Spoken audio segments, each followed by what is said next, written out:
তোমাদের জন্য আমাদের দেশ আজকে হুমকির সম্মুখীন।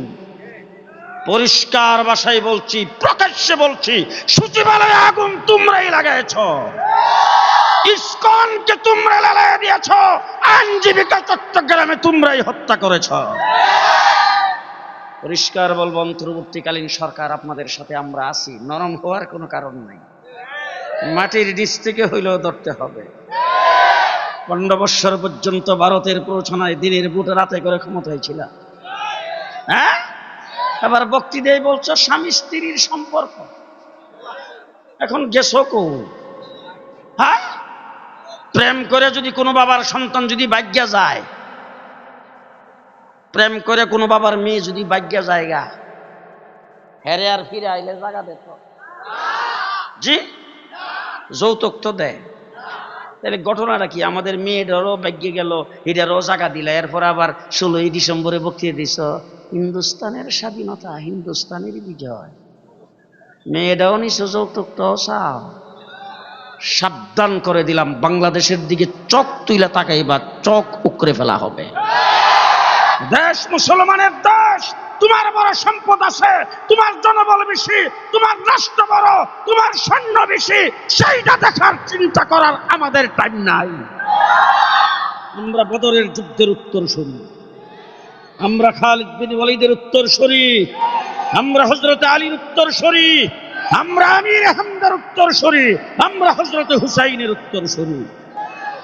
আমাদের দিকে, আমাদের সম্পর্কে, বাংলাদেশ সম্পর্কে মন্তব্য করতে মোদী সাহেবকে বলবো একটু সাবধানী করে নেন, আফগানিস্তানের দিকে ছায়া করেন। আফগানিস্তানে লাঠি ডান্ডা দিয়া বেরিয়ে আমেরিকার মতো পরাশক্তিকে বিদায় করে দিয়েছে। সুতরাং মোদী সাহেবকে বলবো আপনারও দুটিটা সামলান, নতুবা বাংলাদেশ নিয়ে বাড়াবাড়ি করবেন, সোজা প্যাম্পাস পরাইয়া ছেড়ে দেওয়া হবে। আমরা মুসলমান, আমরা আস্তে আস্তে করেন, আস্তে করেন, আস্তে করেন, আমরা মুসলমান, আমরা মুসলমান, আমরা মুসলমান হিসাবেই থাকতে চাই। আমাদের উপর কে আক্রমণ করতে আসবে, কেল্লা কাটাইয়া দেব, ইসলাম দেব না। রাজি আছেন? রাজি আছেন? কেল্লা কাটাইয়া দেব, জীবন দিয়ে দেব, ঈমান দেব না। রাজি আছেন না সবাই? রাজি আছেন না সবাই? আমরা মুসলমান, মুসলমান হিসেবে বসবাস করতে চাই, ইসলাম নিয়ে থাকতে চাই। দেশটা মুসলমানের দেশ।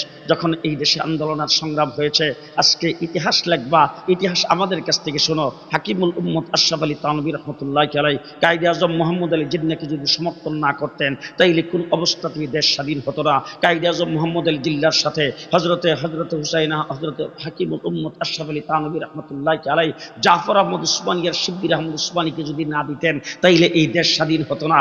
দেশ 1947-এ যখন স্বাধীন হয়েছে, তখন এই দেশের পতাকা উত্তোলন করেছেন দুইজন মৌলবী, একজন শিববির আহমদ উসমানী আর একজন জাফর আহমদ উসমানী। সর্বপ্রথম যে অ্যাসেম্বলি হয়েছে, সেই অ্যাসেম্বলির স্পিকার সভাপতিত্ব করেছেন হযরত জাফর আহমদ উসমানী রাহমাতুল্লাহি আলাইহি। তোমরা কোন স্বাধীনতা আমাদেরকে শিখাও? এবার বাংলাদেশের কথাটা বললেই শেষ। আমাদের এই দেশটা স্বাধীনের পরে ছিল পূর্ব পাকিস্তান। কি ছিল? পাকিস্তানের অংশ। কি অংশ?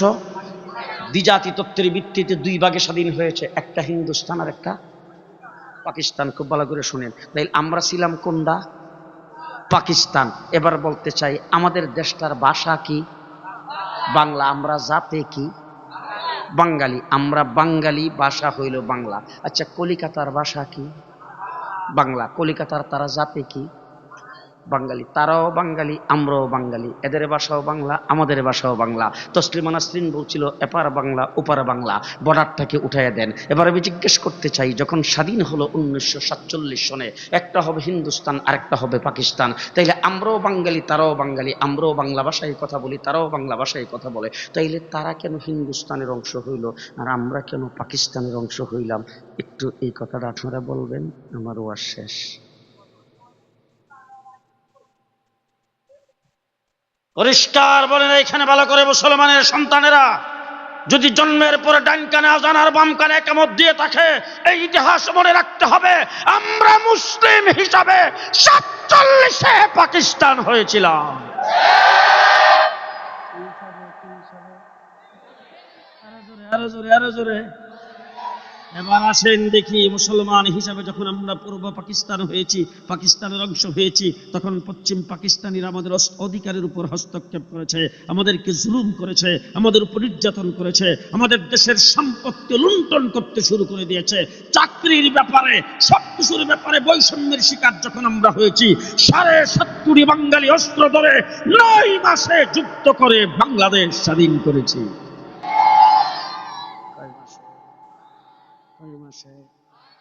এবার চোখে আঙ্গুল দিয়া বলতে চাই, কাশ্মীর স্বাধীনতা যুদ্ধ করে কয় বছর? 70 বছর। কয় বছর হইছিনি স্বাধীন? আমার সিলেটের পূর্ব পাশে আসাম, আসাম স্বাধীনতা যুদ্ধ করতেছে 40 বছর। হইছিনি? হইছিনি? খুব ভালো করে মনে রেখেন, আমার পার্শ্ববর্তী জায়গা পূর্ব দিকেই হলো ত্রিপুরা, ত্রিপুরা স্বাধীনতা যুদ্ধ করতেছে আজকে 33 বছর। আমরা কয় মাসে? আরো জোরে, পরিষ্কার খোদার কসম করে বলে যাচ্ছি, বাংলাদেশে যারা আমাদেরকে স্বাধীনতা বিরোধী মনে করো, স্বাধীনতার পক্ষ শক্তি বলে যারা, মুক্তিযুদ্ধের চেতনা বলে ইসলামকে এই দেশ থেকে বিতাড়িত করে দিতে চাও, পরিষ্কার ভাষায় বলতে চাই, যদি মুসলিম হিসাবে পূর্ব পাকিস্তান না হতাম, 70 বছর লড়াই করো স্বাধীনতা অর্জন করতে পারতাম না। এবার শেষ কথা আপনাদের কাছে জানতে চাই, আমাদের স্বাধীনতার মূলে ইসলাম, ইসলাম, ইসলাম। স্বাধীনতার মূলে আর আসতে কেন আর আসতে ডাইনে বামে একটু তাকায় দেখবেন, কেউ যদি এখন কথা না কহে কাওয়া কাদের দলের লোক। স্বাধীনতার মূলে, স্বাধীনতার মূলে ইসলাম। দেশ যখন স্বাধীন হলো, শেখ মুজিবুর রহমান সাহেব ক্ষমতায় এসে ঘোষণা দিলেন, সোনার বাংলা আমি তোমায় ভালোবাসি। একজনে বমি করছে, আরেকজনে খাইছে। আপনাদের সোনারগাঁর মানুষ খাই নাই, আমি ব্রাহ্মণবাড়ির কথা বলতেছি। একজনে বমি করছে, আরেকজনে খাইছে। কিছুদিন পরে আরেকজন আসলো, আইসা ঘোষণা দিল সবুজ বাংলা। এরশাদ চাচা আইসা বললেন, না, নতুন বাংলা করতে চাই। রেডি প্রধানমন্ত্রী হাসিনা আইসা বললেন মডার্ন বাংলাদেশ। কিছুদিন পরে বললেন আধুনিক বাংলাদেশ। তারপরে বলেন ডিজিটাল বাংলাদেশ। এইবার পদ্মা ব্রিজ উদ্বোধন করার সময় বলেছেন স্মার্ট বাংলাদেশ। Vision 41, vision 41। আল্লাহ ডাক দেখে 24।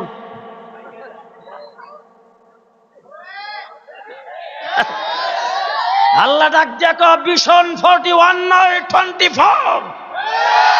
ঠিক না ঠিক? আব্রাহা বাদশা আইছে বাইতুল্লাহ শরীফ ধ্বংস করার জন্য হাতির পাল নিয়া। আইসা তার লোকজন বেড়া বকরি আর কতগুলি উট দইরা তারপরে নিয়ে গেছে। আব্দুল মুত্তালিব, হুজুর আকরাম সাল্লাল্লাহু আলাইহি সাল্লামের দাদা, তার বংশের লোকজনের আব্দুল মুত্তালিব কিছু সংখ্যক লোক নিয়ে গেছে, যাই আব্রাহা বাদশার সাথে কথা বলবে। গেছে পরে খুব সুন্দর করে মনে করছে, বলে যুদ্ধ টুদ্ধ না কইরা বোধহয় একটা সমঝোতা হয়ে যাবে, কারণ হাতির পাল নিয়ে আসছি, এত বড় শক্তি নিয়ে আসছি, এরা তো এমনি কাবু হয়ে গেছে, আমাদের সঙ্গে কি আর যুদ্ধ করতে আসবে? এখন যদি তাদেরকে বলি যে ঘরটা ভেঙে ফেলান, আমরা একটা আগুন জ্বালাইছি ওইটার পূজা করার জন্য সকল যাইতে কন, তাইলে বোধহয় সমঝোতা হয়ে যাবে আর কি। তা আব্দুল মুত্তালিব যায়, আমরা যে বেড়া বকরিগুলি ধরে আনছি ছেড়ে দেন, ছেড়ে দেন। আব্রাহা বাদশা জিগে, আচ্ছা বাইতুল্লাহ শরীফটা যে ভাঙতে আসছি এই ব্যাপারে আপনার কোনো কথা নাই? বলে ঘরের মালিক আমি না। মালিক কেডা?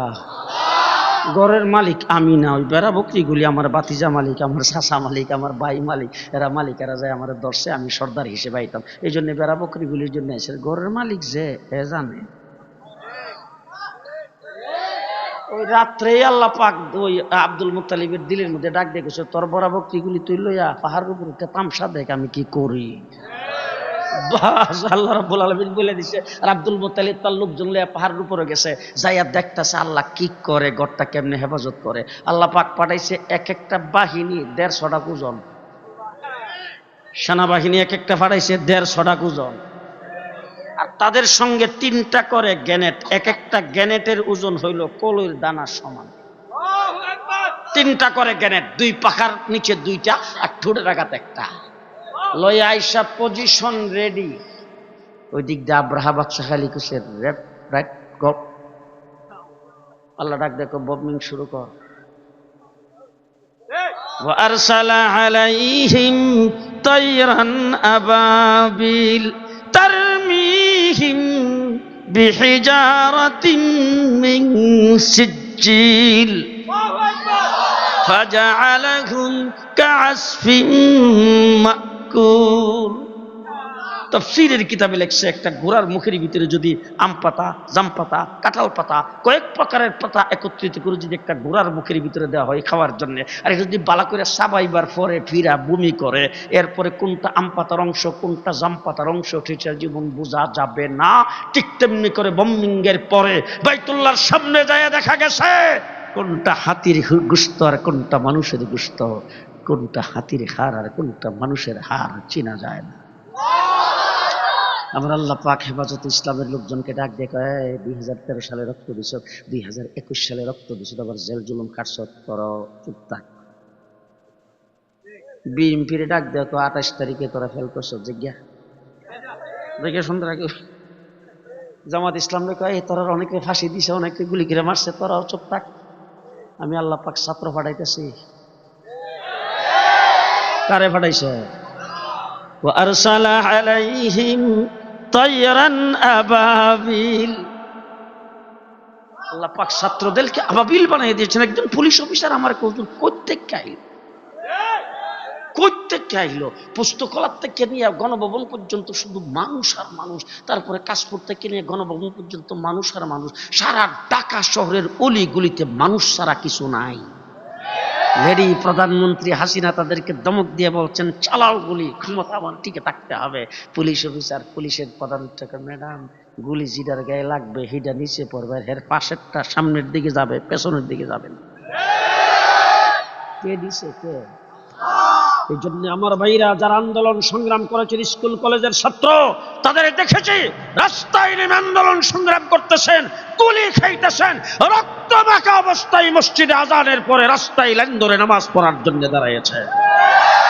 আপনারা দেখেছেন কিনা জানি না, ইউটিউবে এখনো আছে। কোন ইউনিভার্সিটির একজন ছাত্রী আন্দোলনের ময়দানে ছিলেন, যখন শেখ হাসিনা হেলিকপ্টার উঠে ভাগছে, তারপরে এই মেয়েটা রাস্তার কিনারে উন্নাটারে মাথার মধ্যে পোষায় আল্লাহর দরবার হাত উত্তোলন করে চোখের পানি গাল বাইবে যত্তাচারে বলতেছে, আল্লাহ তুমি আমাদেরকে বিজয় দিয়েছে।